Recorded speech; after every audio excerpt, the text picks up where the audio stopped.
हरे कृष्णा कृष्णा कृष्णा हरे हरे, हरे राम राम राम हरे हरे। हरे कृष्णा। आप सभी भक्तों का हार्दिक स्वागत है आज की श्रीमद् भागवतम की इस कक्षा में। स्वागतम सुस्वागतम। और हम चर्चा कर रहे हैं श्रीमद् भागवतम चतुर्थ स्कंद अध्याय 20 के ऊपर, जिसका नाम है महाराज पृथु के यज्ञ स्थल में भगवान विष्णु का प्राकट्य। तो जल्दी से हम रिकैप करते, कल हमने क्या पढ़ा था।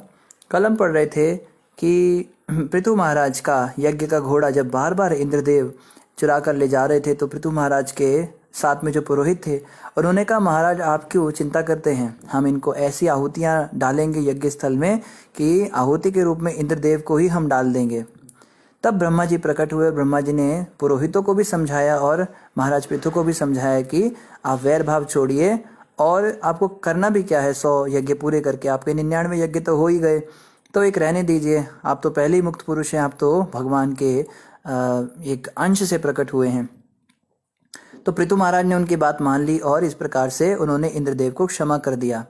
तब जो है जब ये पता लगा भगवान विष्णु को कि महाराज पृथु ने ऐसा कार्य किया कि उन्होंने माफ़ ही कर दिया, तो वो स्वयं ही प्रकट हो गए इंद्रदेव को लेकर के। और उनके प्रकट होने के बाद क्या हुआ ये हम पढ़ेंगे आज। इसी श्रृंखला में हम पढ़ेंगे श्रीमद् भागवतम चतुर्थ स्कंद अध्याय 20 और श्लोक संख्या 5 से प्रारंभ करेंगे। आगे भगवान कह रहे हैं, श्री भगवान विष्णु इस प्रकार से कह रहे हैं, जो लोग जीवन की देहात्म बुद्धि की अवधारणा से भली भांति परिचित हैं, जो यह जानते हैं कि यह शरीर मोह से उत्पन्न अज्ञान, आकांक्षाओं तथा कर्मों से रचित है, वे इस शरीर के प्रति कभी भी आसक्त नहीं होते। तो जो लोग इस बात को जानते हैं कि शरीर नश्वर है, मोह और अज्ञान से उत्पन्न हुआ है, वो इसके प्रति कभी आसक्त नहीं होते, वो हमेशा शरीर के प्रति अनासक्त रहते हैं। जो देहात्म बुद्धि के प्रति रंच मात्र भी आसक्त नहीं है, भला ऐसा अत्यंत बुद्धिमान पुरुष किस प्रकार घर, संतान, संपत्ति तथा ऐसी ही अन्य शारीरिक बातों में देहात्म बुद्धि के द्वारा प्रभावित हो सकता है। तो लोग कहते हैं कि गृहस्थ आश्रम सर्वश्रेष्ठ आश्रम है, और ये बिल्कुल सही बात है। प्रभुपाद जी ने भी यही कहा कि ब्रह्मचारियों से श्रेष्ठ है वो व्यक्ति जो शादी करके भी ब्रह्मचर्य का पालन कर पा रहा है। तो यहाँ पे बताया जा रहा है गृहस्थ किसे कहा जाता है, जो देहात्म बुद्धि में रंच मात्र भी आसक्त नहीं है। उसका घर है, वह घर को अपना समझेगा नहीं, उसकी संतानें होंगी पर संतान को अपना समझेगा नहीं, उसके पास संपत्ति होगी मगर संपत्ति को अपना समझेगा नहीं, और अन्य शारीरिक बातें देहात्म बुद्धि, मेरे कपड़े, मेरी घड़ी, मेरी टाई, मेरी जॉब, मेरी पत्नी, मेरा शरीर, मेरा पेट, मेरा कान, मेरा पैर, कुछ भी मेरा नहीं समझेगा, वो व्यक्ति वास्तव में एक सफल गृहस्थ है और वो इसी जन्म में भगवत प्राप्ति करेगा, इसमें कोई संशय नहीं। ऐसा गृहस्थ हजारों ब्रह्मचारियों से भी श्रेष्ठ है, मगर ऐसा गृहस्थ बनना ये बहुत दूर की बात है। यहाँ पे तो भगवान कह रहे हैं ऐसा व्यक्ति होता है जो देहात्म बुद्धि में रंच मात्र भी आसक्त ना हो। ऐसा व्यक्ति शादी भी करे तो भी उसको कोई फर्क नहीं पड़ेगा। लेकिन अगर हमारी इतनी स्थिति नहीं है तो हमें चाहिए कि हम साधु पुरुषों की संगति करें, हम विरक्त महात्माओं का संग करें, हम ऐसे महापुरुषों का संग करें जो विरक्ति के रास्ते पर हैं। तब हम उनको ये ना कहें कि हमारा तो गृहस्थ आश्रम, हम श्रेष्ठ हो गए। नहीं, हम बहुत निकृष्ट हैं, क्योंकि हम गृहमेधी हैं। हम शरीर को अपना माने बैठे हैं, घर संपत्ति से आसक्ति बनाए, और वो जो विरक्त महापुरुष हैं जो सब घर बार संसार छोड़कर प्रभु भक्ति की राह पर चले हैं, वो हमसे तो बहुत श्रेष्ठ हैं। तो ये ऑर्डर होता है, इसको चेतना के ऊपर बताया जाता है। इसीलिए कोई आश्रम श्रेष्ठ नहीं, कोई आश्रम निकृष्ट नहीं। श्रेष्ठ तो चेतना है और निकृष्ट भी चेतना ही होती है। हमारी भावना ही ऊंची या नीची होती है। आगे यहाँ कह रहे, आत्मा एक शुद्ध, अभौतिक तथा स्वयं तेजमय है। वह समस्त उत्तम गुणों का आधार है एवं सर्वव्यापक है। वह किसी भौतिक आवरण से रहित और समस्त कार्यों का साक्षी है। वह अन्य जीवात्माओं से सर्वथा भिन्न तथा समस्त देहधारियों से परे है। तो यही आत्मा का ज्ञान भगवान श्री कृष्ण ने भी भगवत गीता में अर्जुन को दिया। न जायते म्रियते वा कदाचिन, जो कभी मरती नहीं, जन्म नहीं लेती, उसको तुम आत्मा समझो। और ये जीवात्मा क्या है, ये हमेशा देहधारियों से परे है। आत्मा कभी भी शरीर से लिप्त होती नहीं है वास्तव में। जैसे कोई व्यक्ति गाड़ी चला रहा है, मान लो वो 100 साल तक एक ही गाड़ी चलाता रहे और उससे बाहर ही ना निकले, तो वो अपने आप को गाड़ी समझने लग जाता है ना। कंट्रोल्स इतने ज़्यादा उसके हावी हो जाते हैं, वो उन कंट्रोल्स को चलाता है और वो सोचता है कि मैं ये गाड़ी बन गया हूँ। तो कभी भी वो गाड़ी बनता नहीं, मगर वास्तव में अगर कल को गाड़ी का एक्सीडेंट हो भी गया तो उसका एक्सीडेंट थोड़ा ना हुआ है, गाड़ी को खरोच लगी है। गाड़ी को, मान लो गाड़ी को किसी ने गंदा कर दिया, गाड़ी पे गंदा चीज़ डाल दिया, तो उस पर थोड़ा ना डाला है, लेकिन क्योंकि वो तादाद में कर चुका है अपना गाड़ी के साथ, तो उसको लगता है मेरे ऊपर स्क्रैच डाल दिया, मुझे गंदा कर दिया। ये तो हम भी देखते हैं आए दिन, हमारे हमारे घर पे ही कोई अगर घर के बाहर ही कचरा फेंक देता है तो हमें गुस्सा आ जाता है कि मेरे ही ऊपर कचरा डाल दिया इसने। तो इसको कहते हैं तादाद में करने से। तो आत्मा और शरीर का यही संबंध है। आत्मा एक ड्राइवर की तरह है और गाड़ी एक शरीर है। इस शरीर रूपी गाड़ी को हम चला रहे हैं। हम ये शरीर नहीं, हम ये गाड़ी नहीं, हम इसके अंदर बैठे ड्राइवर हैं। इस बात को हम भूल जाते हैं। हम अपने आप को गाड़ी ही समझने लगे हैं। इसीलिए इस गाड़ी को कोई कुछ बोलता है तो हमें लगता है मुझे बोल दिया। इस गाड़ी को कोई उसका नुकसान हो जाता है तो लगता है मेरा ही नुकसान हो गया। गाड़ी के सब कुछ तो शरीर का हो रहा है ना। तो भगवान विष्णु यही समझा रहे हैं कि आत्मा और शरीर कभी भी एक हो ही नहीं सकते। जैसे पानी और तेल कभी मिक्स नहीं हो सकते, आत्मा और शरीर कभी भी मिक्स नहीं हो सकते। ऐसा व्यक्ति जो परमात्मा तथा आत्मा के पूर्ण ज्ञान को प्राप्त होता है, भौतिक प्रकृति में रहते हुए भी उसके गुणों से प्रभावित नहीं होता, क्योंकि वह सदैव मेरी दिव्य प्रेम भक्ति में स्थित रहता है। तो ये ज्ञान जिस व्यक्ति को होता है, 24 घंटे जो इस स्थिति में रहता है, इस बात को याद रखता है कि मैं ये शरीर नहीं हूँ, मैं तो ड्राइवर हूँ, मैं तो अंदर बैठा हूँ इसके, वो क्या होता है, वो परमात्मा और आत्मा के पूर्ण ज्ञान को प्राप्त होता है। और ऐसा व्यक्ति भौतिक गुणों में रहते हुए भी उससे अनासक्त रहता है और भगवान की भक्ति में रहता है। हम कहते हैं प्रभु जी, जैसे एक बार प्रभुपाद जी से किसी ने कहा, एक प्रभुपाद जी का शिष्य आया, बोला प्रभुपाद जी कभी कभी हम माया में गिर जाते हैं। तो उसका प्रश्न पूरा ही नहीं हो पाया, प्रभुपाद जी ने तुरंत उसको टोका, बोला कभी कभी तुम माया में नहीं गिरते हो, तुम हमेशा माया में गिरे हो, कभी कभी तुम माया से बाहर आके कृष्ण की भक्ति में लगते हो। बिल्कुल सही बात है, हम लोग 24 घंटे माया में हैं। कभी कभी हमारे मन में भक्ति का विचार आता है, कभी जब हम थोड़ी कथा सुन लेते हैं, थोड़ा हम जप कर लेते हैं, उस समय हम थोड़े समय के लिए कृष्ण के साथ होते हैं, बाकी तो 24 घंटे हम माया में ही हैं। तो माया के अंदर तो रहना पड़ेगा, इससे हम बच नहीं सकते। लेकिन इस संसार में रहते हुए भी अगर हम कृष्ण की प्रसन्नता के लिए कार्य करते हैं, 24 घंटे कृष्ण स्मरण में, कृष्ण चिंतन में अपना दिन निकालते हैं, तो फिर हम इसमें रहते हुए भी इससे अनासक्त रहेंगे। जैसे महाराज जी एक भजन गाते हैं, जो जग में रहूं तो ऐसे रहूं जैसे जल में कमल का फूल रहे, मेरे गुण और दोष समर्पित हो कर तार तुम्हारे हाथों में, करतार तुम्हारे हाथों में।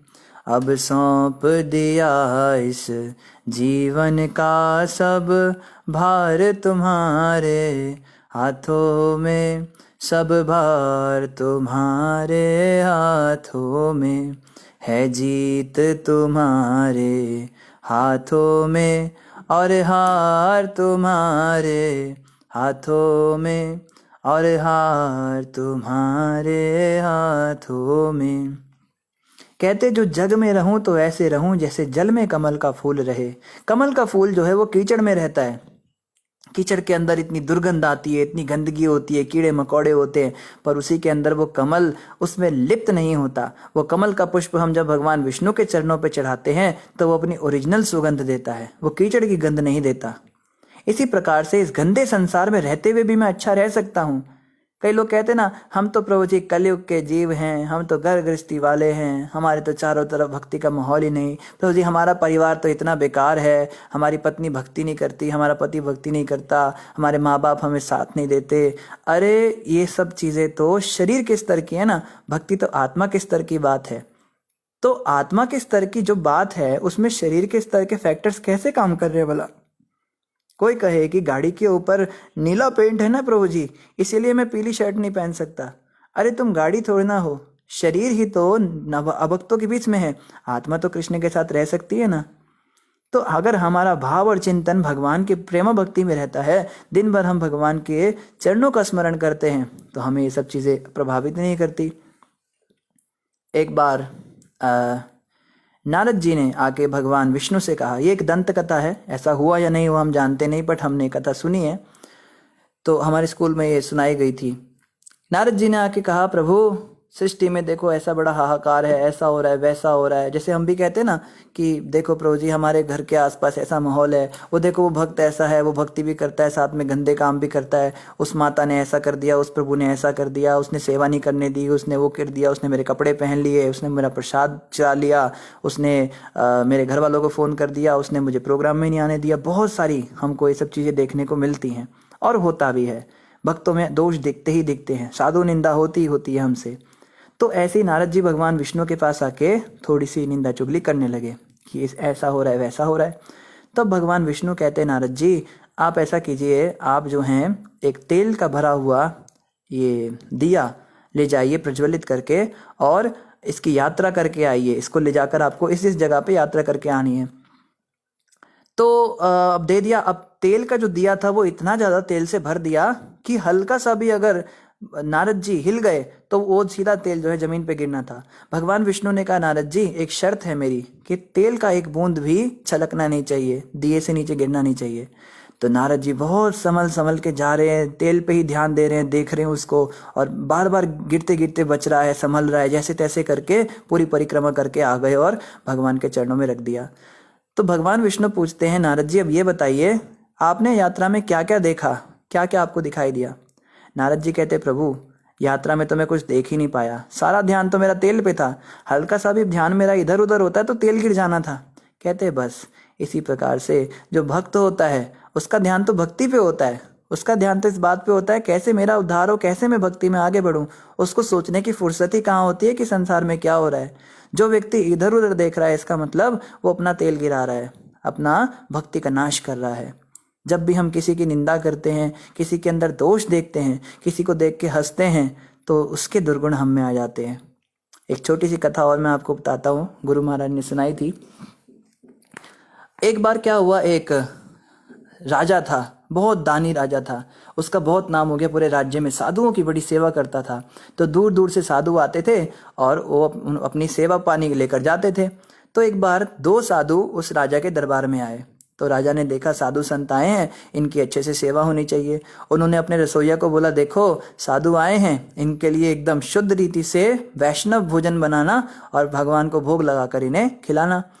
तो जब वो जो कुक था उनका, राजा का, वो रसोइया कड़ी बना रहा था, तो कड़ी पहले तो बहुत बड़े बड़े बर्तनों में भोजन पकता था, सबके लिए बनता था, कहीं कहीं 100 लोग खा जाते थे। तो इतने बड़े बर्तन में जब कड़ी बना रहा था तो अचानक से क्या हुआ, एक बाज सांप को पकड़ कर ले जा रहा था आकाश मार्ग से। बाज का खाना तो सांप ही होता है। तो जब वो सांप को उड़ा के ले जा रहा था तो अचानक उसके पंजे से सांप छूटा और कड़ी में ही जाके गिर गया, और सांप जो है तड़प तड़प के मर गया। अब उबलती हुई कड़ी के अंदर जब सांप गिरा तो उसका सारा जहर उस कड़ी के अंदर चला गया। उस विषाक्त कड़ी को जब भगवान को भोग लगाकर उन साधुओं को खिलाया गया तो दोनों साधु उल्टी करने लगे खून की और मर गए। जब दोनों साधु मर गए तो राजा को पता लगा ऐसा ऐसा हो गया। राजा एकदम घबरा गया, अरे ये क्या हुआ। तो राजा ने पता किया, भाई पता करो क्या है कैसे है, पता नहीं चल रहा है। तब जो है जब छानबीन करी तो पता लगा कि बर्तन के अंदर सांप की बॉडी मिली, डेड बॉडी मिली। तो रसोइया कहता है, मैंने तो पूरा ध्यान दिया, पता नहीं कैसे गिर गया, अब दो साधु तो मर गए, इनका तो अपराध लगेगा। तो नीचे चित्रगुप्त और यमराज जो हैं ये दोनों आपस में चर्चा करने लगे। चित्रगुप्त कहते हैं, महाराज अब आप ये बताइए इसका पाप किसको लगाया जाए, क्या मैं बाज को इसका पाप लगाऊं, ब्रह्म हत्या का पाप। तो यमराज कहते हैं, बाज को क्यों लगाओगे, बाज ने कोई जानबूझ के थोड़ा ना सांप को गिराया था, वो तो अपना आहार ले जा रहा था। कहते तो फिर मैं सांप को इसका पाप लगाता हूँ। कहते सांप को कैसे पाप लगा सकते, वो तो बेचारा मर ही गया, उसकी क्या गलती थी। कहते फिर मैं रसोइये को लगाता हूँ। रसोइये की भी क्या गलती है, रसोइये का तो पता ही नहीं था कि सांप उसमें गिर गया। कहते तो फिर मैं राजा को लगाता हूँ। राजा की तो बिल्कुल भी गलती नहीं है, उसको तो कुछ पता ही नहीं क्या हुआ। तो दोनों जो है कहने लगे कि किसको पाप लगाया जाए, ये ब्रह्म हत्या का दोष किसको लगाया जाए। तो यमराज ने कहा थोड़े समय रुकते हैं, देखते हैं क्या करना चाहिए। तो लगभग कुछ समय बीता। कुछ समय बीतने के बाद 2-4 साधु कहीं से आए और उन्होंने सुना ये राजा बड़ा पुण्यशाली व्यक्ति है और ये साधुओं की बहुत सेवा करता है। तो जब वो लोग उसके दरबार में आ रहे थे तो रास्ते में एक दासी खड़ी हुई थी। उस दासी ने जो है पूछा, भाई क्या कहाँ से आए हो, क्या करने आए हो। तो कहते हैं हमने सुना है यहाँ पे एक राजा है, वो बड़ा दानशील है। तो वो हंसने लगी, अच्छा वो, मैंने तो सुना है वो राजा साधुओं को मारता है। कहते हैं अच्छा मारता है, अरे हाँ तुम भी मरने के लिए जा रहे हो क्या? तुमसे पहले 2 आए थे, उनको जहरीली कड़ी खिला दी और उनको मार दिया। तब जो है यमराज और चित्रगुप्त कहते हैं बस इस औरत को हम सारा पाप देते हैं, क्योंकि जितने भी पात्र हैं उन्होंने गलती से कुछ किया, जानबूझ के नहीं, पर ये एकमात्र ऐसी जो जानबूझ के निंदा कर रही है और आनंद ले रही है उस बात में कि देखो। तो जो जो कुछ भी हुआ ठीक है, उससे ना तो सांप को अच्छा लगा, ना तो बाज को अच्छा लगा, ना तो रसोइये को अच्छा लगा, ना राजा को अच्छा लगा। केवल यही औरत है जिसको बहुत अच्छा लगा ये सब होने से, इसको ही सारा पाप लगा दिया जाए। तो ये निंदा ऐसी चीज होती है, साधु निंदा या किसी की भी, मान लो सच्ची बात है, सत्य घटना है, तो भी हमें हंस हंस के और आनंद लेते हुए उसकी चर्चा नहीं करनी चाहिए, क्योंकि ऐसा करने से वो पाप, वो दोष जो है वो हमको लग जाता है। तो वही बात यहाँ भगवान बता रहे हैं कि जो व्यक्ति मेरी भक्ति में लगा रहता है उसका इन चीजों में ध्यान ही नहीं जाएगा, और जो व्यक्ति इन चीजों में लगा रहता है फिर उसका मेरी भक्ति में कैसे ध्यान जा सकता है। आगे कहते हैं भगवान विष्णु ने आगे कहा, हे राजा पृथु, जब कोई अपना वृत्तिपरक कर्म करता हुआ किसी भौतिक लाभ के उद्देश्य के बिना मेरी सेवा में लगा रहता है तो वह अपने अंतःकरण में उत्तरोक्त संतुष्टि प्राप्त करता है। वृत्तिपरक कार्य बोला, वृत्तिपरक मतलब जिस चीज में हमारा इंटरेस्ट है, ठीक है। जैसे किसी को पैसे कमाने का बहुत पैशन होता है, प्रभु जी मुझे बहुत पैसे कमाने, बहुत पैसे कमाने, ये करना है वो करना है, तो उसको कहा गया भाई तुम पैसे कमाओ, मना नहीं, पर सारे के सारे पैसे भगवान विष्णु की सेवा में लगाओ, साधु संतों की सेवा में लगाओ। कोई कहे भाई हमको तो आर्किटेक्चर बहुत पसंद है, हम आर्किटेक्ट बनना चाहते, तो तुम भगवान के लिए मंदिर बनाओ। कोई कहे हमें गाने का बहुत शौक है, हम इंडियन आइडल में जाते हैं या ये जो गाने के कंपटीशन होते हैं उसमें जाते हैं, तो कहते हैं भाई उसमें क्यों जाते हो, तुम ठाकुर जी के आगे पद गायन करो, उनको भजन सुनाओ, वैष्णवों को गीत सुनाओ, भजन सुनाओ। कोई व्यक्ति कहे कि भाई हमको तो फैशन डिज़ाइनिंग का बड़ा शौक है, नई नई ड्रेसेस बनाना, तो तुम ठाकुर जी के लिए ड्रेसेस बनाओ। तो हर कार्य जो है हम भगवान की सेवा में लगा सकते हैं। और भगवान विष्णु कहते हैं जो भी व्यक्ति अपने इंटरेस्ट के अकॉर्डिंग अपनी सेवा मुझे अर्पित करता है, जो भी उसको आता है उसको मेरे लाभ के लिए लगाता है और किसी भौतिक लाभ के उद्देश्य के बिना मेरी सेवा करता है, ये बहुत ज़रूरी है। निष्काम सेवा, हम लोग सकाम सेवा करते हैं, हम सेवा तो करते हैं पर बदले में बड़ा कुछ चाहते हैं। ठाकुर जी आपके इतने साल सेवा की, ये तो दे दो, कम से कम इतना तो दे दो। हे प्रभु कम से कम तो मुझे 1 साल हो गया, 10 रुपये रोज़ चढ़ाती हूँ आपके आगे, मुझे ज़्यादा नहीं, 10 लाख का नहीं तो कम से कम 50,000 का तो फ़ायदा कर दो, इतना भी नहीं करोगे क्या? तो ये जो है ये सकाम भावना, ये भगवान को बिल्कुल पसंद नहीं।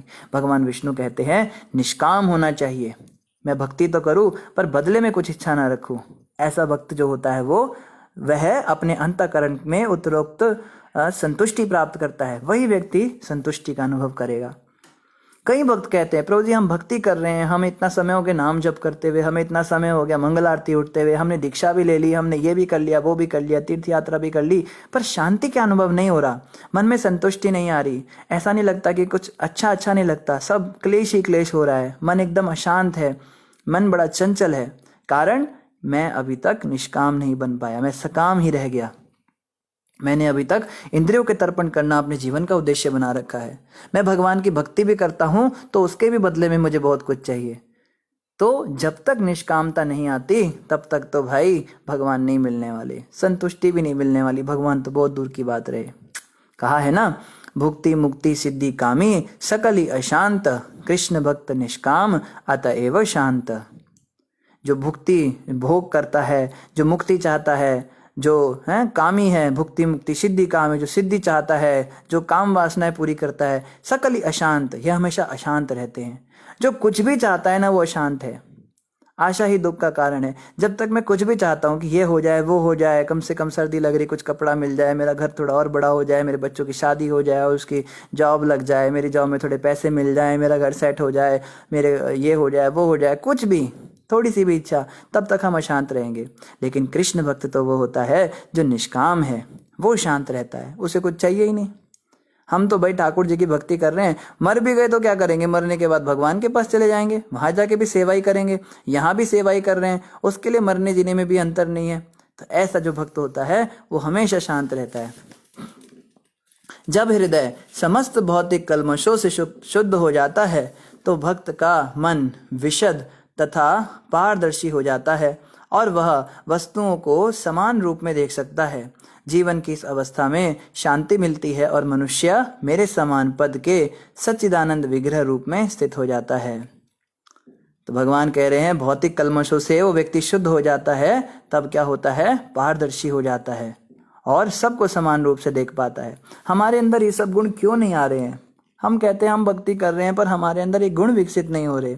हम थोड़ा सा भी कोई हमको कुछ बोल देता है तो हमको इतना गुस्सा आ जाता है, थोड़ा सा भी कुछ हमारा नुकसान हो जाता है तो हम इतने विचलित हो जाते हैं, इतने परेशान हो जाते हैं, अरे क्या हो गया, पता नहीं कैसे होगा, घबराहट होने लगती है हमको, कल क्या होगा, परसों क्या होगा, 1 साल बाद क्या होगा।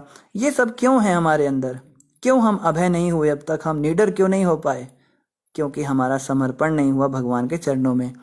जब तक हमारे हृदय में भौतिक कल्मश हैं, मैं कुछ कर सकता हूँ, मुझे कुछ करना है, मुझे कुछ तो करना चाहिए, तब तक तो नहीं होगा। जब ये होगा ना, सौंप दिया इस जीवन का सब भार तुम्हारे हाथों में है, जीत तुम्हारे हाथों में और हार तुम्हारे हाथों में। हे प्रभु, अगर तो आप मुझे मिल गए तो ये भी आपकी कृपा, अगर तो आप मुझे नहीं भी मिले मेरे भजन करने के बावजूद भी, तो भी आपकी कृपा। इसको कहते हैं निष्काम भक्त। ये भी नहीं चाहता कि मैं भक्ति करूं तो बदले में आप भी मिल जाओ, आप भी नहीं मिले तो भी कोई बात नहीं, मिला ना मिला बस मैं तो लगा रहूंगा प्रभु आपकी भक्ति में। हमने तो जीवन अपना आपको दे दिया, अब आप मिले ना मिले ये आपके ऊपर है, पर हम अपना कर्तव्य करेंगे। ये जो है ये सर्वश्रेष्ठ भावना और ये गोपियों में देखने को मिलती है। ब्रज की गोपियों में और द्वारका की रानियों में यही अंतर है। द्वारका की रानियां और ब्रज की गोपियां हर समान से, हर तरह से एक समान है, भगवान से माधुर्य प्रेम है उनका, भगवान से प्रेम करती हैं। लेकिन जो रानियां हैं वो चाहती हैं कृष्ण आप हमारे पति रूप में रहेंगे तभी हम संतुष्ट होंगे, आपको हमारे पति बन के रहना पड़ेगा। लेकिन ब्रज गोपियां कहती हैं प्रभु आप हमसे शादी भी मत करो तो भी कोई बात नहीं, आप हमें देखो भी मत तो भी कोई बात नहीं, आप हमारे साथ रहो भी मत तो भी कोई बात नहीं, आप खुश रहो, आपको जैसे अच्छा लगता है आप वैसे करो, लेकिन हम तो आपकी सेवा ही करते रहेंगे। आशिल शिवा पादरतां पिनष्टु माम अदर्शनान् मर्महतां करोतु वा यथा तथा वा विदधातु लंपटो मत प्राणनाथस्तु स एव न परः। ये जो है ये राधा रानी का भाव है कि एकमात्र श्री कृष्ण के अतिरिक्त मेरे अन्य कोई प्राणनाथ है ही नहीं, चाहे वे मेरा गाढ़ा लिंगन करें, चाहे दर्शन ना देकर मुझे मर्माहत करे, वे लंपट कुछ भी क्यों ना करे, वे तो सभी कुछ करने में पूर्ण स्वतंत्र हैं, क्योंकि श्री कृष्ण मेरे नित्य प्रतिबंध रहित आराध्य प्राणेश्वर हैं। कृष्ण कुछ भी करें, वो मुझे लात मार दें, मेरे को गले लगा लें, मुझे दर्शन भी ना दें, चाहे मेरे साथ बात करे, वो कुछ भी क्यों ना करे, वो सब कुछ करने में स्वतंत्र हैं। कृष्ण कोई स्वतंत्रता जो भक्त देता है ना, कृष्ण उसके पराधीन हो जाते हैं। हम कृष्ण को स्वतंत्रता नहीं देते, हम कहते आना ही पड़ेगा, मेरा फायदा करना ही पड़ेगा, है मेरी बिगड़ी बनाना तेरा काम है, तुमको तो मेरी बिगड़ी बनानी पड़ेगी, ऐसे कैसे जाओगे, इतना मालाएं रगड़ी हैं, खत्म हो गई माला जब जब के, इतने चिल्ला चिल्ला के गला फाड़ फाड़ के मैंने कीर्तन किया, गले की वाट लगा दी, अब तो तुम्हें मेरा काम करना पड़ेगा, ऐसे कैसे जा रहे हो? नहीं नहीं नहीं नहीं बाबा, भक्ति छोड़ दूंगा मैं। कहीं कहते हैं ना मैं तो भक्ति छोड़ दूंगा, मेरा तो ये नुकसान हो गया, मेरा तो वो नुकसान हो गया। अरे तुम भक्ति कर ही नहीं रहे हो, छोड़ोगे क्या? भक्ति का मतलब होता है अपने ईश्वर को खुश करने की भावना, और जो हम कर रहे हैं वो है ईश्वर के द्वारा स्वयं को खुश करने की भावना। ये भक्ति थोड़ी ना हो रही है, ये तो ठगती हो रही है।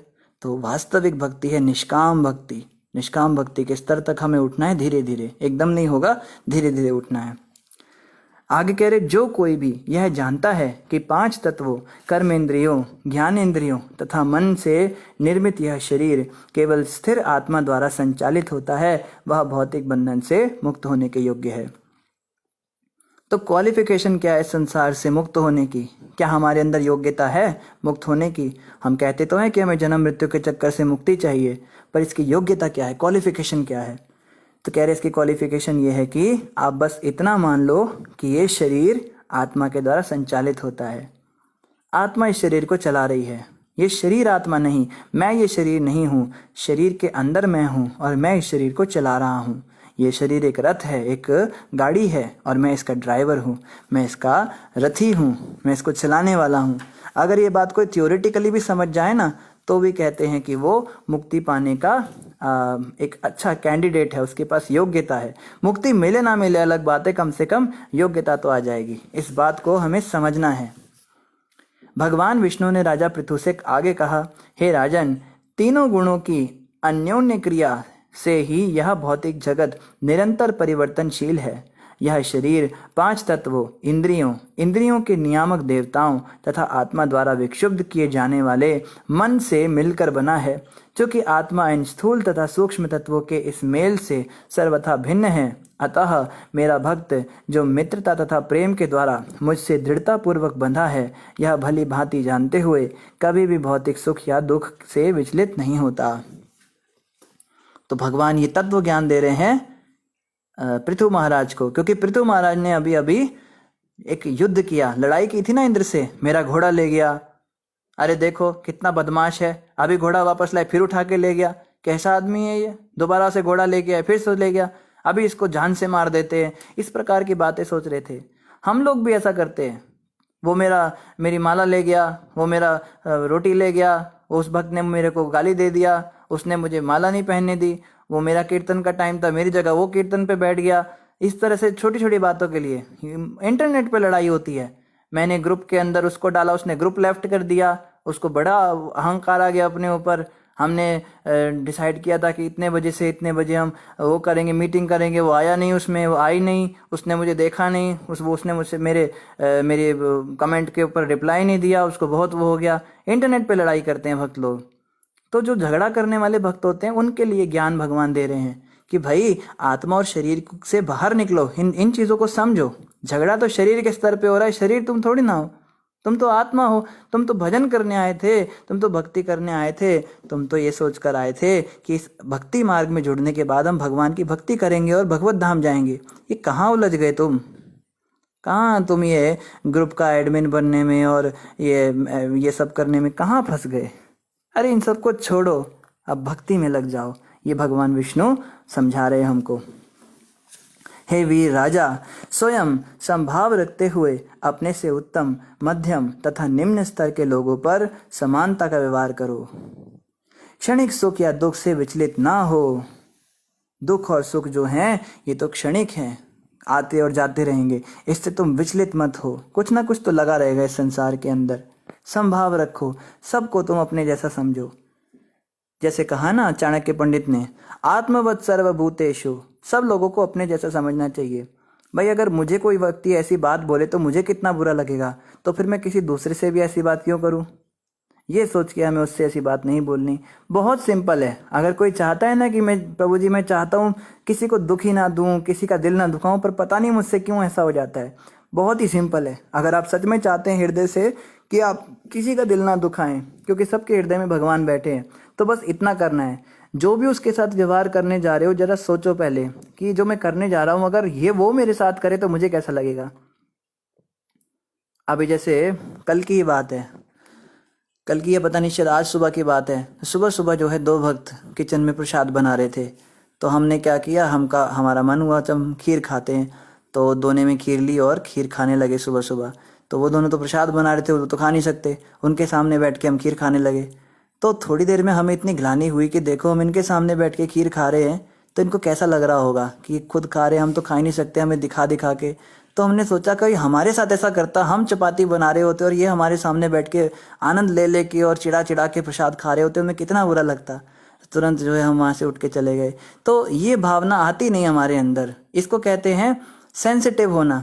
हम लोग सेंसिटिव नहीं, हम क्या कहते हैं, ऐसा भी क्या कह दिया उसको जो इतना गुस्सा हो गया, ऐसे तो हमने कुछ कहा ही नहीं, ऐसा तो कोई शब्द हमने बोला ही नहीं, पता नहीं क्यों इतना मुंह फुला लिया। उसकी तो आदत ही पड़ चुकी है ऐसी करने की, बात बात पे नाराज हो जाता है। लाट साहब है क्या वो, कोई की झांसी की रानी है क्या वो, उसके लिए मैं इतना सोचूंगी क्या, मैंने तो ऐसा कुछ बोला ही नहीं, मुझे तो नहीं लगता मैंने कुछ गलत बोला है। तो भैया इसको कहते हैं सेंसिटिविटी। जो भक्ति में जितना सीनियर होता है उसकी एक ये क्वालिफिकेशन है कि वो सेंसिटिव होता जाता है, छोटी छोटी बातों को वो पकड़ने लगता है। हम तो इतनी बड़ी बड़ी बातें भी बोल देते हैं किसी को, पर हमें समझ में ही नहीं आता कि हमने बोल क्या दिया कि व्यक्ति नाराज हो गया। इतनी भी सेंसिटिविटी हमारे अंदर है नहीं, और उल्टा हम उसी को दोष दे देते हैं। इसका तो काम ही है बस बार बार गुस्सा होना, बार बार रूठना, यही काम रह गया बस हमारा। तो भक्ति का मतलब है सेंसिटिव होना चाहिए भक्तों को छोटी छोटी बातों में। हमें याद है दिल्ली मंदिर में हम थे तो एक भक्त ने एक बार कुछ गलती कर दी, छोटी सी गलती थी, कोई खास नहीं था, शायद हमारा मोबाइल यूज़ कर लिया था बिना पूछे, उसको घर पे कॉल करना था। उस बात के लिए वो एक हफ्ते तक माफ़ी मांगता रहा, जब भी मिलता जब भी चेहरा देखता माफ़ी मांगनी उसने उसने इतनी माफ़ी मांगी, मेरा ऐसा मन हुआ, मैंने कहा ये मोबाइल ही आप रख लो प्रभु जी, पर आप माफ़ी मांगना बंद कर दो बस। अब इतनी ज़्यादा सेंसिटिविटी उसके अंदर देख के हमारा तो बिल्कुल हृदय द्रवित हो गया। तो ये कई बार होता है और ये दोनों तरफ से होता है। जब हम सामने वाले के साथ ऐसा व्यवहार करते हैं ना, तो सामने वाला भी हमारे साथ वैसा ही व्यवहार करेगा। यह आत्मवत् सर्वभूतेषु का प्रिंसिपल हर जगह लागू होता है। जैसे एक बार हमें याद है, हमने ज्वाइन नहीं किया था उस समय, हम ऐसे ही स्टूडेंट थे, तो मंदिर में हम जाते थे धोती कुर्ता पहन के। तो सामने से एक लड़का ही था, कोई हमारी से एज में 1 साल छोटा ही होगा, तो थोड़ा सा मसल वाला था वो, तो हम थोड़े पतले दुबले थे, तो एक हीन भावना तो आ ही जाती है, शरीर के स्तर पे ही होते हैं हम लोग। तो उसको देख के, और वो छाती चौड़ी करके ऐसे सीना तान के चल रहा है बड़े उसमें, और मेरे को इतना गुस्सा आया उसको देख के, देखो कैसे चल रहा है, इतना स्टाइल दिखा रहा है।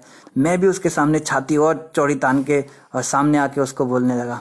मैंने कहा हरि बोल प्रभु, बड़े गंभीर वाणी में मैंने बोला ताकि मैं इसको थोड़ा नीचा दिखा सकूं।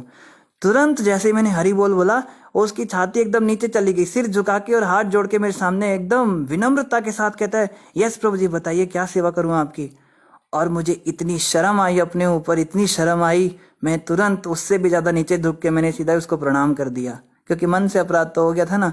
तो फिर क्या होता है देखो, सामने से अगर वो भी कहता कि हाँ क्या काम है, तो फिर मैं और चौड़ा हो जाता, वो और चौड़ा हो जाता, ये होता है ना। लेकिन अगर सामने से हम झुक जाएंगे किसी के आगे, तो वो सामने वाला भी झुक जाएगा। ये फॉर्मूला है, इसको कहते हैं आत्मवत् सर्वभूतेषु। ये प्रिंसिपल हमें अप्लाई करना, और भगवान यहीं पे यही वाली बात बता रहे हैं, समानता का व्यवहार करो और क्षणिक सुख दुख से विचलित मत हो, अपने मन तथा इंद्रियों पर पूर्ण संयम रखो। मेरी व्यवस्था से तुम जिस किसी भी परिस्थिति में रखे जाओ, उस दिव्य स्थिति में रहकर राजा का कर्तव्य निभाओ, किंतु तुम्हारा एकमात्र कर्तव्य अपने राज्य के नागरिकों को संरक्षण प्रदान करना है।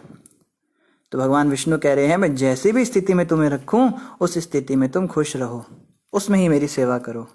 ये मत सोचो कि मेरी परिस्थिति खराब है, अपना टाइम आएगा, अपना टाइम आएगा। प्रभु जी मेरा टाइम नहीं आया, अभी मेरा बुरा समय चल रहा है, मेरा अच्छा समय आएगा तब भक्ति करूंगा, एक बार मेरी जॉब हो जाए, ये जॉब से मैं बाहर निकलूं तब मैं भक्ति करूंगा, मेरी पढ़ाई कंप्लीट हो जाए तब भक्ति करूंगा, मेरी शादी हो जाए तब भक्ति करूंगा, मेरे बच्चे सेट हो जाए तब भक्ति करूंगा।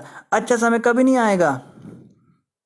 बल्कि भक्त तो ये सोचता है शायद कल और भी बुरा समय आने वाला है मेरे जीवन में, तब मैं क्या करूंगा।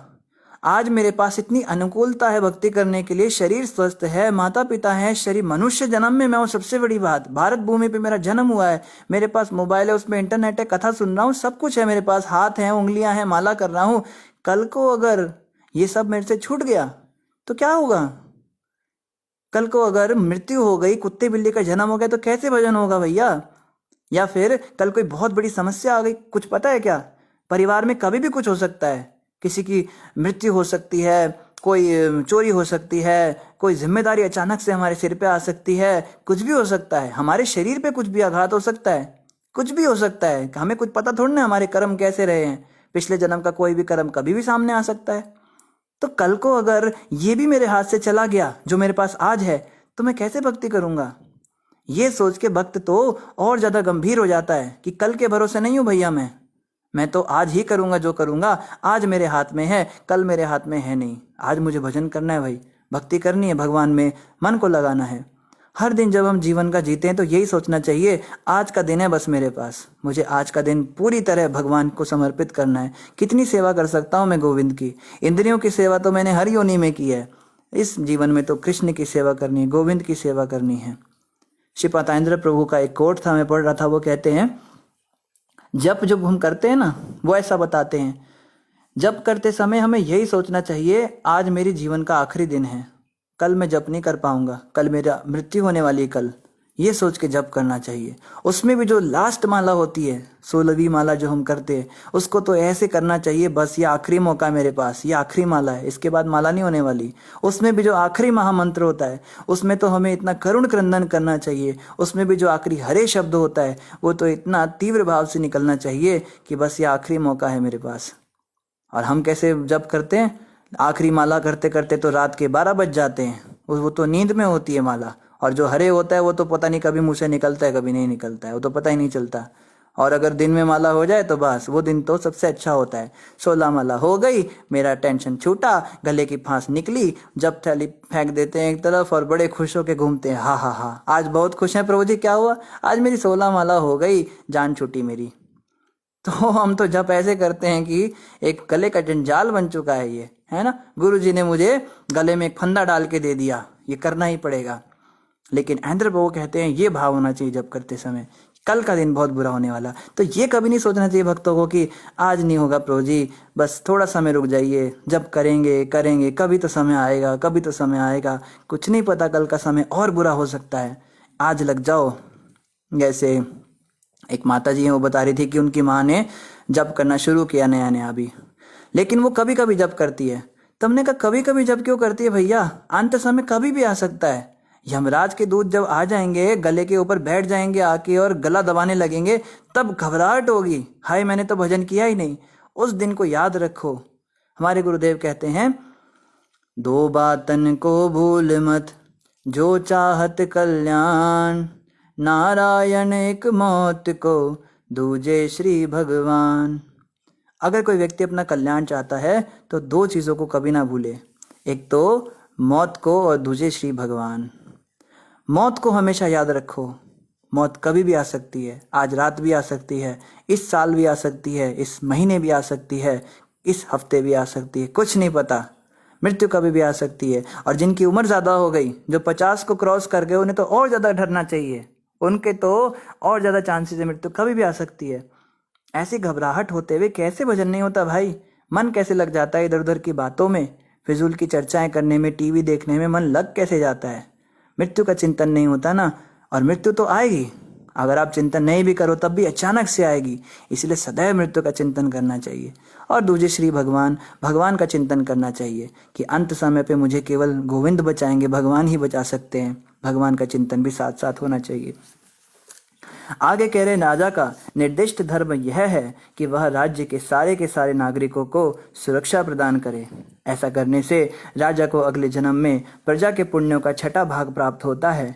किंतु जो राजा अथवा प्रशासक प्रजा से केवल कर वसूल करता है और नागरिकों को समुचित सुरक्षा प्रदान नहीं करता, तो उसके पुण्य प्रजा छीन लेती है और सुरक्षा न प्रदान करने के बदले में उसे प्रजा के पाप कर्मों का भागी बनना पड़ता है। राजा जो है, राजा या फिर शासक जो भी है, प्रधानमंत्री या जो भी आप कहिए, वो अगर बहुत अच्छा पुण्यशाली है, प्रजा का अच्छे से पालन करता है, तो प्रजा के अंदर जितने भी पुण्य कार्य होते हैं उसका 6वां भाग उसको मिलता है। आप सोचिए राजा कितना पुण्यशाली हो जाता है मात्र इस काम से, उसकी प्रजा में कितने लोग भक्ति करते होंगे, सबका 6वां अंश उसके पास आने लगेगा। इसको कहते हैं स्पिरिचुअल चेन सिस्टम। यहाँ पे भी प्रॉफिट होता है, इनकम होती है। जैसे उसमें होता है ना पॉलिसी वाले में, आप पॉलिसी दिलाओ तो उसका कुछ % आपको कमीशन मिलता है, फिर आगे वो चेन बनाएगा, फिर वो किसी आगे किसी को जोड़ेगा तो उसका 6% उसको मिलेगा, फिर उसका 6% आपको मिलता जाएगा। तो ऐसे यहाँ पे होता है। जब हम शासन करते हैं किसी के ऊपर, इवन हम किसी को प्रचार भी करते हैं, तो हमारे प्रचार से, हम तो कौन होते हैं प्रचार करने वाले, तो गुरुदेव प्रभुपाद ही होते हैं, लेकिन जब हम निमित्त बनते हैं किसी को जोड़ने में, तो वो व्यक्ति जो भक्ति करता है उसका कुछ अंश हमारे पास आता है, वो करेगा भक्ति, वो उसकी माला का कुछ अंश, कुछ भाग हमारे पास आता जाएगा ऑटोमेटिक। तो इस प्रकार से बता रहे हैं, अगर राजा केवल कर वसूल करे, टैक्स ले और अपनी प्रजा का ध्यान न रखे, तो प्रजा उसके सारे पुण्य छीन लेती है और प्रजा के पाप उसको लेने पड़ते हैं और अगला जन्म नरक में जाता है। ऐसा हो जाता है। भगवान विष्णु ने आगे कहा, हे राजा पृथु, यदि तुम विद्वान ब्राह्मणों की शिष्य परंपरा द्वारा आदेशों के अनुसार प्रजा का संरक्षण करते रहोगे और यदि तुम उनके द्वारा निर्दिष्ट धार्मिक नियमों का अनुसरण मनोरथों से अनासक्त रहकर करते रहोगे, तो तुम्हारी सारी प्रजा सुखी रहेगी और तुमसे स्नेह रखेगी, और तब तुम्हें शीघ्र ही सनकादि, सनत, सनातन, सनंदन, सनत कुमार, चारों कुमारों जैसे मुक्त पुरुषों के दर्शन हो सकेंगे। तो बता रहे हैं, तुम ऐसे ही निष्काम कर्म करते रहो जो मैंने तुमको बताए। हे राजन, तुम्हारे उच्च गुणों तथा उत्तम आचरण से मुग्ध और प्रभावित हूँ। ये देखो, ये बहुत बड़ी बात है। भगवान कह रहे कि मैं तुम्हारे उच्च गुणों और उत्तम आचरण से मुग्ध और प्रभावित हूँ। तुमने इस इंद्र को माफ कर दिया ना, इससे मैं तुमसे खुश हो गया। ये बहुत बड़ी शिक्षा है। हम इस दुनिया को खुश करने के चक्कर में लगे रहते हैं, पर ये दुनिया ना तो कभी किसी से खुश हुई है ना कभी होगी। जमाने की पसंद तो रोज बदलती है। कभी जमाने को साधु पसंद आने लगते हैं, कभी जमाने को बॉलीवुड एक्टर पसंद आने लगते हैं, कभी जमाने को मोटिवेशनल स्पीकर पसंद आने लगते हैं। तो आप कब तक इन्हें खुश करोगे भाई? जमाना कभी किसी से खुश नहीं होता है। तो क्यों ना हम भगवान को खुश करने लगे भाई, भगवान को प्रसन्न करने में लग जाएं। जैसे हमारे गुरु महाराज एक और भजन गाते हैं, दुनिया भी तो तेरी बन ना सकी, भगवान को अपना बना ना सका, तेरा लोक गया परलोक गया, तू मानव तन कुछ पा ना सका। तूने सोचा था भोग मैं भोग करूं, पर भोग ही तुझको भोग गए। जिन्हें अपना बनाया था तूने, शमशान में छोड़ कर लौट गए। सब कुछ इन पर कुर्बान किया, पर मन की प्यास बुझा ना सका। दुनिया भी तो तेरी बन ना सकी, भगवान को अपना बना ना सका। कहते दुनिया भी तो तेरी बन ना सकी और भगवान को तू अपना बना ना सका। भगवान को तो तूने पहले ही छोड़ दिया, और जिस संसार को प्रसन्न करने के चक्कर में तू लगा रहा, उसने क्या किया? जिन्हें अपना बनाया था तूने, शमशान में छोड़कर लौट गए। वो लोग तो तुझे शमशान में छोड़कर लौट जाएंगे। सब कुछ इन पर कुर्बान किया, पर मन की प्यास बुझा ना सका। दुनिया भी तो तेरी बन ना सकी, भगवान को अपना बना ना सका। कभी सोचो, विचारो, इन बातों पे कभी विचार करना चाहिए। जिनके लिए दिन रात लगा हुआ हूँ, जिनकी खुशी मैंने अपने जीवन का उद्देश्य बना रखा है कि मेरे होते हुए इनकी आंखों में आंसू नहीं आएगा, इनके माथे पर कभी लकीर नहीं आएगी, मैं जब तक जिंदा हूँ। विचार करो, ये लोग कौन हैं? ये वही लोग हैं जो शमशान में छोड़कर चले जाएंगे एक दिन। और जो हमारे साथ जाएगा, जो हमेशा हमारे साथ रहता है, उसका तो हम भजन करते ही नहीं, उसको तो हमने छोड़ ही दिया। उसको क्यों छोड़ देते हो भाई? उनको याद रखो। अंत समय बहुत तेजी से आ रहा है, मेरे लिए भी, आपके लिए भी, सबके लिए आ रहा है। कुछ नहीं पता कब आ जाए, और उस समय पे ना तो कोई किसी की मदद करता है ना कर सकता है। वहाँ सबको अकेले जाना है। वो जो समय आएगा बड़ा ही डरावना होगा, क्योंकि उस समय पे घबराहट हो जाएगी, कफ वात पित्त तीनों इकट्ठे हो जाएंगे शरीर के। वो अंत समय बड़ा बड़ा कठिन होगा। कैसे उस समय हम भगवान का चिंतन कर पाएंगे? तो जीवन में अगर हमने अभ्यास नहीं किया होगा भगवान का चिंतन करने का, भक्ति करने का, अंत समय पे भगवान याद नहीं आने वाले। फिर से 84 लाख योनियां, कुत्ते बिल्ली ये बनना पड़ जाएगा। बहुत बड़ा नुकसान हो जाएगा। समझिए इन बातों को। संसार को अपना घर बनाकर बैठे हैं, इस बात को ध्यान रखिए। ये संसार कोई काम नहीं आएगा। तो हमें चाहिए कि हम भगवान को प्रसन्न कर दे। बस भगवान को खुश करो भाई, संसार को खुश करने का छोड़ो। ये लोग तो कभी खुश होने ही नहीं वाले। इनकी तो कुछ ना कुछ अनवांछित इच्छाएं रहेंगी। इनके लिए मर भी जाओ, मरने के बाद भी औरतें कहती हैं कि ये कर जाते, वो कर जाते, ये रह गया, वो कर्जा रह गया, इसको भी चुका जाते तो कितना अच्छा रहता। मरने के बाद भी लोग फुर्सत से मरने भी नहीं देते। ये संसार ऐसा है, और इस संसार से हम चिपके हुए हैं। समझिए इन बातों को। तो यहाँ पे भगवान विष्णु पृथु महाराज को कह रहे हैं, मैं तुमसे बड़ा प्रभावित हूँ, मैं तुमसे मुग्ध हुआ, तुम्हारे आचरण और उत्तम गुण से मैं खुश हो गया। बस यही जीवन की सिद्धि है, अगर भगवान और गुरुदेव हमसे प्रसन्न हो जाए। गुरुदेव तो हमें कहते हैं मैं तुमसे प्रसन्न हो जाऊंगा, बस ये छोटा सा काम कर दो। और हम कहते गुरुदेव ये काम तो हम नहीं कर सकते, क्योंकि ये काम करेंगे तो जमाना हमसे खुश नहीं होगा। वाह भैया, तो जमाने को खुश करने के चक्कर में गुरु को ही अप्रसन्न कर रहा है, तेरा कैसे भला होगा भला? क्या तुम भक्ति कर रहे हो? क्या तुम किसको मूर्ख बना रहे हो? पहले तो ये बताओ, मूर्ख बना किसको रहे हो? गुरु को ही तुम प्रसन्न करने के लिए नहीं काम कर पा रहे, तुम जमाने को खुश करना चाहते हो। मेरे परिवार वाले ऐसा चाहते हैं, मेरे घर वाले ऐसा चाहते हैं, मेरा शरीर ऐसा चाहता है, मेरी इंद्रियां ऐसे चाहती हैं, इसलिए गुरुदेव आपको तो मैं खुश नहीं कर पाऊंगा, आप क्षमा कीजिए। तो कैसे भगवान खुश होंगे जब गुरु ही प्रसन्न नहीं हुए? जो व्यक्ति गुरु को ही खुश नहीं कर पाया, भगवान को क्या खुश करेगा? क्या भक्ति कर रहे हैं? कभी विचार करना चाहिए। गुरु ही हमसे खुश नहीं है तो क्या भक्ति कर रहे हैं? केवल टाइम पास कर रहे हैं। श्रमय वही केवलम, ओनली वर्क हार्ड। तुम्हारा सारा प्रचार व्यर्थ है, तुम्हारा सारा ये जो ज्ञान है शास्त्रों का, ये व्यर्थ है। तुम्हारा 64 माला क्या, तुम्हारी 100 मालाएं करना भी व्यर्थ है। तुम्हारा ये जो सुबह उठना, मंगल आरती करना, ये सब व्यर्थ है। तुम्हारा बड़ा बड़ा घर, गाड़ी, बंगला, मकान सब व्यर्थ है। तुम्हारी बहुत सुंदर पत्नी, तुम्हारी बहुत सुंदर संतानें, पुत्र आदि धन धान्य से तुम संपन्न हो, सब कुछ व्यर्थ है। तुम बड़े एरिस्टोक्रेटिक फैमिली में हो गए, तुम्हारा बड़ा फेम हो गया, तुम बड़े फेमस पर्सनैलिटी हो, तुम्हारे पास बहुत सारे बड़े बड़े लोग आके तुम्हारे चरणों पे सर झुकाते हैं, सब कुछ व्यर्थ है अगर गुरु ही तुमसे खुश नहीं है, गुरु ही प्रसन्न नहीं है। तो क्या फायदा इन सब चीज़ों का? इस बात को विचार करना चाहिए।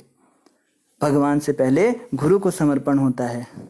तो गुरु जब तक हमसे प्रसन्न नहीं, तब तक तो भूल जाइए भगवान को खुश करने की बात। आगे कह रहे हैं, जो उत्तम गुणों तथा शील से युक्त नहीं है, वह मात्र यज्ञ, कठिन तपस्या अथवा योग के द्वारा मेरी कृपा प्राप्त नहीं कर सकता। अगर कोई व्यक्ति मुझे प्रसन्न नहीं कर पाया तो उसकी योग, कठिन तपस्या, मान लो 10,000 साल तक कोई व्यक्ति एक टांग पे खड़ा रहे, लेकिन अगर वो मुझे खुश नहीं करना चाहता तो उसकी तपस्या बेकार है। कोई व्यक्ति बहुत बड़े बड़े यज्ञ कर रहा है, कोई व्यक्ति बहुत बड़े बड़े दान कर रहा है, कोई बड़े हॉस्पिटल बना रहा है, बहुत सारे विधवा आश्रम बना दिए, बहुत सारी गौशालाएं बना रहा है, कुछ भी कर ले, एकादशियों के व्रत रख रहा है, लेकिन गुरु की आज्ञा नहीं पालन कर रहा, तो वो व्यक्ति कभी भगवान को खुश नहीं कर सकता। इस बात को समझना है।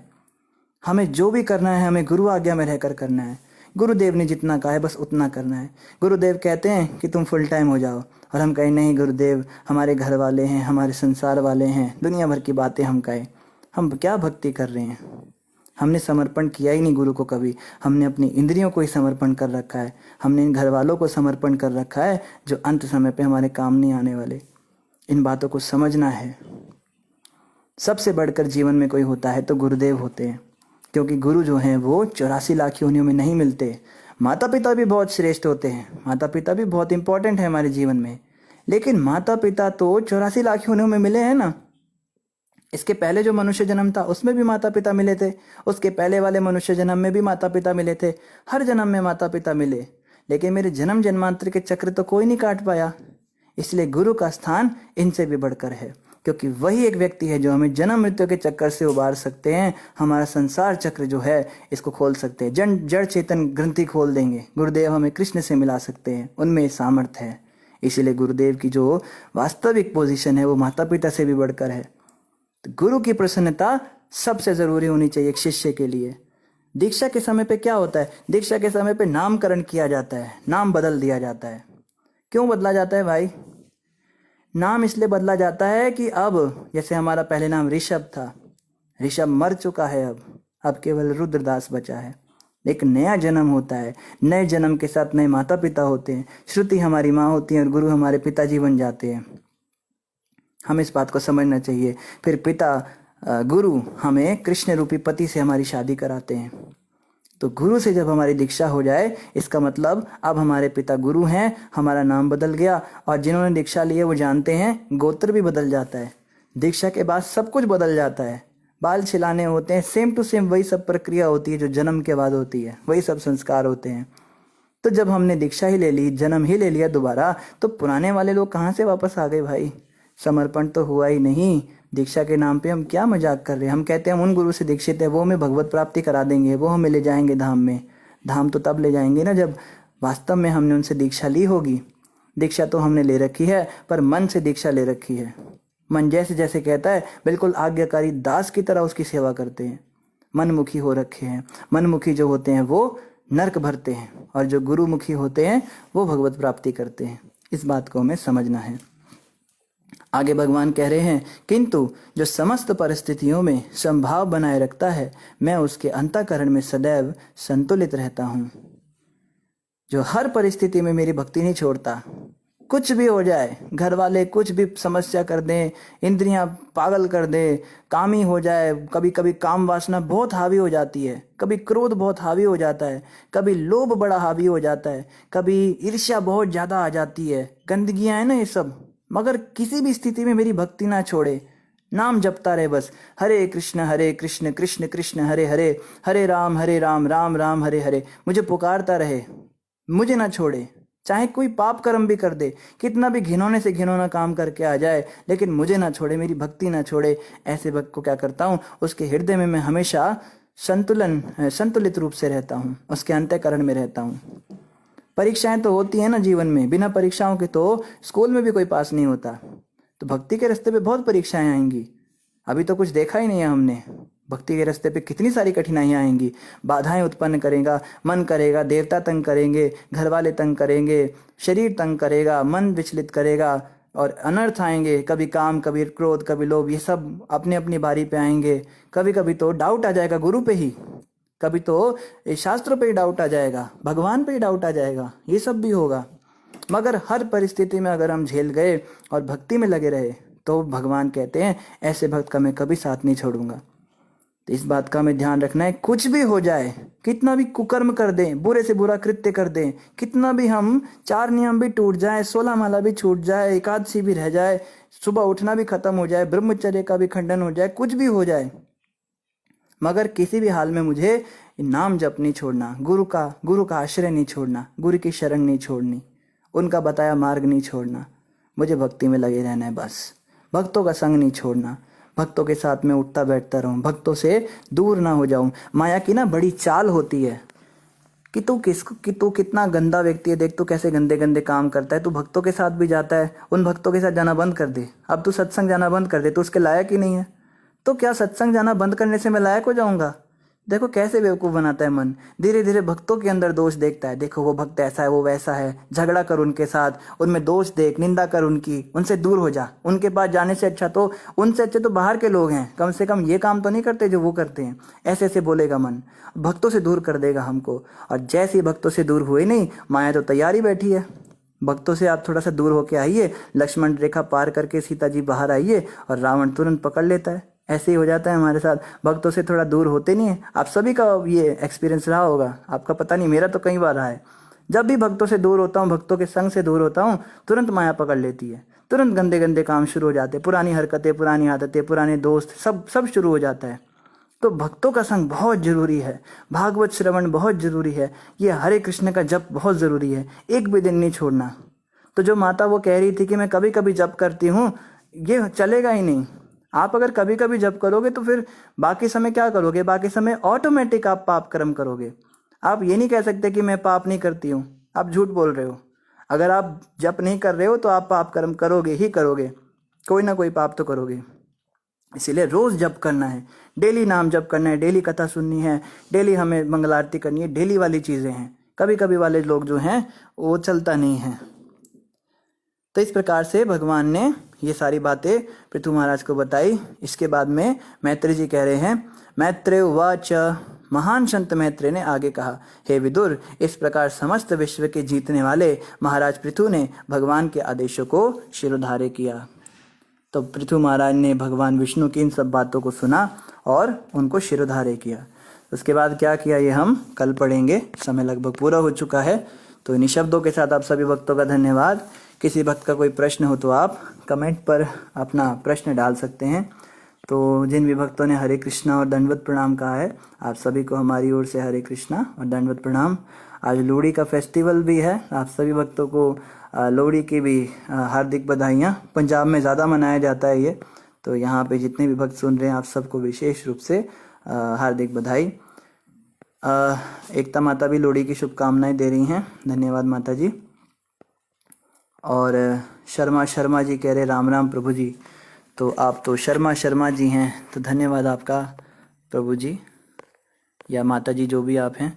और समृति माता कह रही हरे कृष्णा, मैं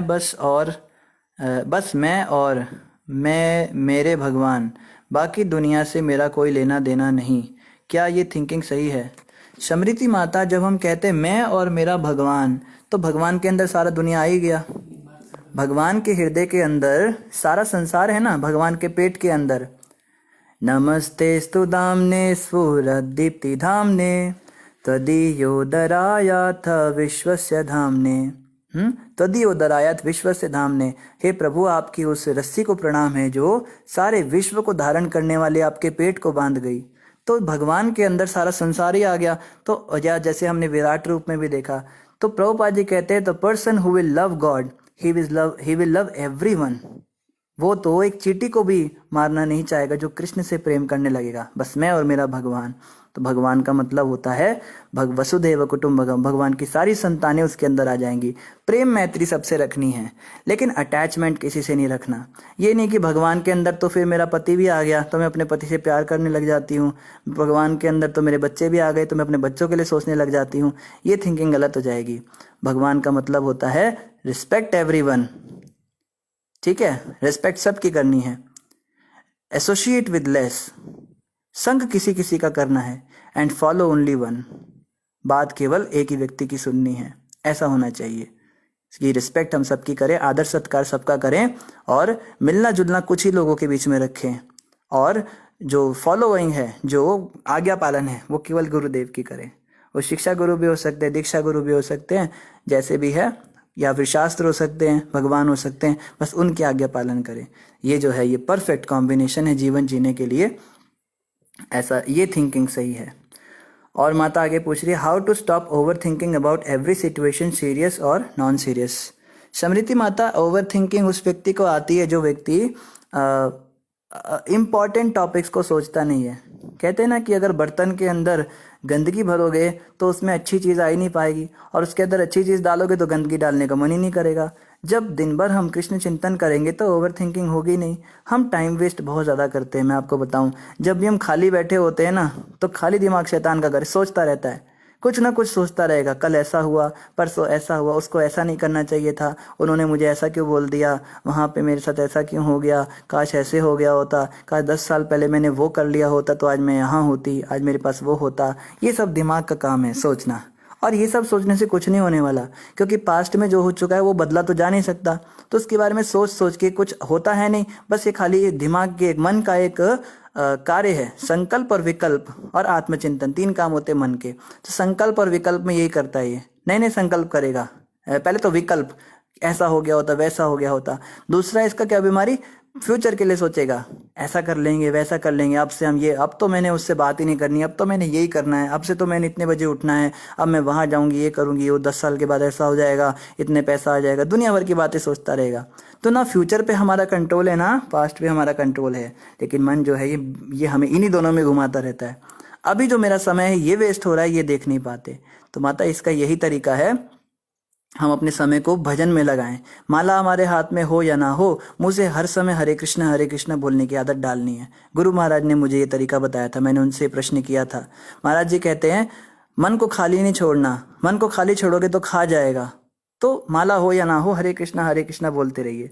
जैसे एक छोटी सी कथा आपको बताता हूँ। एक बार एक व्यक्ति था, तो वो एक तांत्रिक के पास आया। उसने बोला, तांत्रिक बाबा मुझे भूत की सिद्धि करनी है। कहते, भाई भूत की सिद्धि क्यों करनी है? कहते, मैंने सुना है भूत प्रेत सब काम कर देते हैं हमारे, मेरे पास बहुत सारे काम है कराने के लिए, मैं परेशान हो जाता हूँ, थक जाता हूँ। तो तांत्रिक कहता है, देखो भाई, भूत की सिद्धि तो मैं तुम्हें करा दूंगा, लेकिन तुम ध्यान रखना कि वो भूत खाली नहीं बैठेगा, थोड़े समय भी खाली छोड़ोगे तो तुम्हें खा जाएगा। कहता है, मुझे पता है, मेरे पास बहुत सारे काम है, मैं उसको खाली कभी रहने नहीं दूंगा। तो उसने कहा, ठीक है भाई, तेरे को मंत्र दे देता हूँ। तो मंत्र दे दिया उसने, वो मंत्र जपा और एक भूत की सिद्धि कर ली। तो भूत जो है उसके सामने प्रकट हो गया। अब वो कहता है, हुकुम मेरे आका, काम बताओ, काम नहीं बताओगे तो तुम्हें खा जाऊंगा। कहता है, ऐसा करो, मेरे सारे बर्तन पड़े किचन में, साफ करके आ जाओ।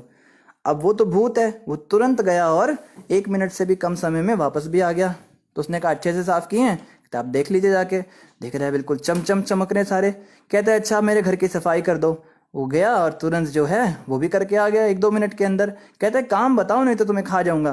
कहता है, खाना पका के आओ। वो उसको काम पे काम बताया जा रहा है, अब उसके पास कोई काम बचा ही नहीं। आधे घंटे के अंदर अंदर उस भूत ने सारे ही काम कर डाले। अब कहता है, मैं तुम्हें खा जाऊंगा। तो वो घबरा गया, अब उसको डर लग रहा है, अरे बाप रे, ये मैंने क्या कर दिया। तो उसको लगा, इसको कुछ ऐसा काम देता हूँ जिसमें इसको समय लग जाएगा। कहता है, इस शहर के अंदर जितने पेड़ हैं उन सब के पत्ते साफ करके आओ। तो भूत ने अपने सारे भूतों की टीम बुला ली और फटाफट फटाफट जो है 5-7 मिनट में सारे शहर के पत्ते भी चमका के आ गया। अब ये आदमी घबरा गया, अब इसको थोड़ा सीरियसनेस आ गई। अब ये सोच रहा है ये तो गड़बड़ हो गई, ये तो मेरे पीछे ही पड़ गया। कहता है मैं तुम्हें खा जाऊंगा, काम बताओ। तो वो कहता है रुको रुको। तो कहते हैं रुकने वाला कोई सिस्टम नहीं है मेरा, काम बताओ। कहता है मुझे तुरंत उस तांत्रिक बाबा के पास पहुंचा दो। तो उसने उस तांत्रिक के पास उसको तुरंत पहुंचा दिया। अब जो है वो तांत्रिक के पास जाके कहता है बाबा मैं तो बड़ा फंस गया, ये प्रेत तो मुझे खाने के लिए दौड़ रहा है।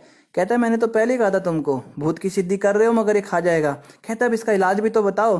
कहता है इसका इलाज तुमको बताता हूँ, तुम क्या करो ऐसे ऐसे बोलो। तो उसको बता दिया उसने तरीका।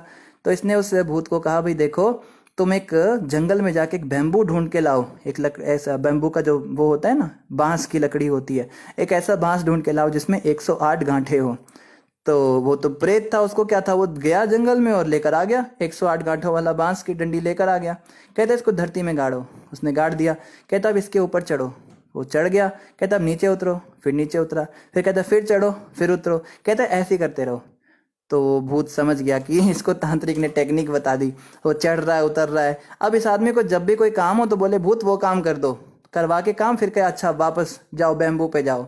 तो ये तरीका, वो भूत क्या था, वो हमारा मन था। वो व्यक्ति कौन था, वो हम थे और वो तांत्रिक गुरु थे। तो मन जो है वो जो है उसको अगर हम किसी काम में लगा के रखेंगे तो वो लगा रहेगा, लेकिन जैसे उसको खाली छोड़ोगे ना वो उसमें उल्टे सीधे विचार आने लगते हैं। जैसे कई बार हम बिस्तर पे बैठे रहते हैं, सोचते रहते हैं, कई बार हमें नींद नहीं आती है, हम लेटे रहते हैं, तो दिमाग घूमने लगता है, उल्टी सीधी बातें सोचने लगता है। आजकल तो मोबाइल फ़ोन आ गया इसलिए ज़्यादा सोचने का मौका ही नहीं मिलता, लेकिन वैसे भी वो जो है मोबाइल में भी फिर वैसे ही सोचता है, जैसे सोचता है वैसे ही काम करता है, तो ये खा जाता है हमको। इसलिए गुरुदेव कहते हैं ये 108 गांठों वाला बैम्बू पकड़ो, माला पकड़ा देते हैं। माला में 108 मनके होते हैं ना, तो पहले तो ऊपर नीचे से ऊपर चढ़ता है। हम जब करते हैं ना पहले मनके से 108वें मनके तक हरे कृष्णा करते हैं, फिर वापस ऊपर से नीचे उतरता है, फिर हम घुमा देते हैं माला को, फिर लास्ट मनके से फिर वापस पहले पे आ जाते हैं। कहते हैं ये करते रहो, दिन भर जप करते रहो। अगर हम दिन भर हरे कृष्ण का जप करते रहेंगे तो मन जो है उसमें ही उलझा रहेगा, उसको समय नहीं मिलेगा कुछ करने का। और अगर हमारे पास कुछ काम है तो थोड़े समय के लिए जप रख के, माला रख के अपना काम काज निपटा लें, फिर आके जप करने लगे, तो ऐसे जो है मन एंगेज रहेगा। तो माता यही हमारे सीनियर्स ने हमें बताया, ये प्रश्न मैंने भी उनसे कई बार पूछा है। उन्होंने कहा एंगेज रहो, दिन भर एंगेज रखो अपने आप को। कुछ काम नहीं है तो जब करो, नहीं तो दिन भर कुछ ना कुछ काम करते रहो। तो ऐसा करने से जो है ओवर थिंकिंग और ये सब चीज़ें दूर हो जाती हैं। मुझे आशा है आपको समझ में आया होगा। नमिता माता कहती है हरे कृष्णा प्रभु जी। नमिता गुप्ता फ्रॉम शहजादपुर। हरे कृष्णा माता जी। शहजादपुर से कई नए नए भक्त जुड़ रहे हैं, कई नई माताएं जुड़ रही हैं। आप सबका बहुत बहुत हार्दिक स्वागत है हमारी श्रीमद् भागवतम की कक्षा में। आप लोग रोज़ पधारें। लखविंदर जी कह रहे हैं प्रभु जी मैं पापी कसाई, क्या मैं इन कामों के साथ जप माला कर सकता हूँ? हिम्मत नहीं होती ये सोचकर परेशान रहता हूँ। दूसरी बीवी भी मीट मांस पसंद करने वाली, क्या करूँ? अच्छा तो लखविंदर जी आप ऐसा कीजिए, आप जब भी आप ये काम अगर छोड़ सको तो बेस्ट है। फर्स्ट ऑप्शन तो ये है कि ये सब छोड़ दो, ये कसाई और मीट खाना ये सब बहुत गंदी चीज़ है। पत्नी खा रही है उसको खाने दो, उसको भी रोको, अगर नहीं सुनती है तो फिर क्या करें, तो उसको करने दो, आप मत खाओ। अगर आप काटते भी हो तो खाओ मत। एक सदन कसाई हुए हैं, वो बहुत बड़े भक्त थे भगवान कृष्ण के, कसाई थे वो, और भगवान कृष्ण शालिग्राम रूप में उसके मांस की दुकान पर रहते थे। शालिग्राम जी पत्थर जैसे दिखते हैं, तो उसको मांस तोलने का पत्थर समझता था वो, और वो पत्थर इतना जादुई था, उसको जितना मांस तोलना होता था वो उतने वजन के हो जाते थे। जैसे उसको 5 किलो मांस तोलना है तो भगवान 5 किलो के हो जाते थे, उसको 10 किलो तोलना है 10 किलो के। तो वो शालिग्राम जी हमेशा उसके साथ रहते थे मीट की दुकान में। तो एक बार एक ब्राह्मण ने उसको देख लिया, वो कहता है अरे बाप रे, ये तो भगवान शालिग्राम है, तो विष्णु है, और ये दुष्ट कसाई क्या कर रहा है, ये तो उनसे मांस तोल रहा है। तुरंत जो है वो सदन कसाई से उसको लेकर चले गए, गुस्सा किया उसको, और शालिग्राम जी को खूब दूध दही से नहलाया, अच्छे से चंदन वंदन लगा के, तेल ताल लगा के, खूब भोग प्रसाद खिला के, और अच्छे से उनको इत्र लगा के और घर में स्थापित कर दिया। अब रात को शालिग्राम जी आ गए उसके सपने में, कहते हैं तुझे किसने कहा मुझे उसकी दुकान से लाने को? कहते प्रभु आप तो वहाँ मांस की दुकान पे थे। कहते मैं बहुत खुश था वहाँ पे, वो मेरा भक्त था ना, मुझे तो दिखता ही नहीं था कि मांस की दुकान है किसकी दुकान है। उसकी भावना बड़ी अच्छी है, वो मेरा भक्त है। उसको श्राप लगा था, उस श्राप के कारण उसको कसाई बनना पड़ गया। पिछले जन्म में वो ब्राह्मण था, एक कसाई के साथ उसका कुछ हो गया था, तो श्राप के कारण वो बन गया। लेकिन वो है तो मेरा भक्त ना, उसकी भावना अच्छी है। जब वो मुझे मांस तोलने के लिए अपने तराजू पे रखता था तो मुझे लगता था जैसे वो मुझे झूला झुला रहा है। मैं दिन भर उसका संग में रहता था, उसका दर्शन करता रहता था। मैं बहुत खुश था। तो सदन कसाई के पास अगले दिन वापस गया और कहता है भाई माफ़ कर दे, ये तो पत्थर ही था मांस तोलने का, मैंने गलती कर दी, मैंने शालिग्राम समझ लिया। तो उसके बाद फिर उसको समझ में आ ही गया था कि भगवान है, तो फिर उसने काम छोड़ दिया वो। तो सदन कसाई जो थे वो मांस बेचते जरूर थे लेकिन मांस खाते कभी नहीं थे, ये उनकी एक खासियत थी। और भक्ति करते थे, जप करते थे। तो जप करते रहिए। अगर हम तो ऑफ कोर्स सदन कसाई नहीं हैं, वो तो बहुत ऊंचे भक्त थे, लेकिन ये काम जो है ये अच्छा नहीं है, इसके करने से बहुत दोष लगता है। जितने भी जीवात्माओं को हम तड़पा के मारते हैं उतनी बार हमको वही जीव बनना है। जैसे हमने 100 बकरे अगर काटे तो 100 बार बकरा बनना पड़ेगा हमको, और 100 बार वही एक एक करके वो आत्माएं आके हमें काटेंगी, ऐसा कर्म बनता है। तो निश्चित रूप से ये पाप कर्म है, इसमें कोई दो राया नहीं।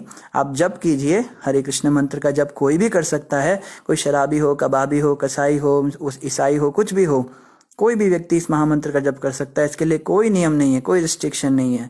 तो जप के माध्यम से क्या होगा, धीरे धीरे मन शुद्ध होगा और भगवान ठाकुर जी कृपा करें। मैं आपके लिए प्रार्थना करूंगा कि भगवान आपको इस गंदे काम से बाहर निकाले जल्दी जल्दी और आप भक्ति में लग सके। तो आप जप करते रहिए, जप करने में बिल्कुल घबराइए मत, जप करने के लिए कोई नियम जरूरी नहीं। ठीक है लखविंदर जी। और वैकुंठ प्रभु कह रहे हैं प्लीज सिंग अ भजन, मैं मन पापी अड़ियाँ कर दिया, करदा नहीं भजदा कृष्ण मुरारी नु। वैकुंठ प्रभु ये भजन आपने फरमाइश किए, जरूर हम गाएंगे आपके लिए, आपकी सेवा में। लास्ट में गाएंगे, एक दो प्रश्न और ले लेते हैं।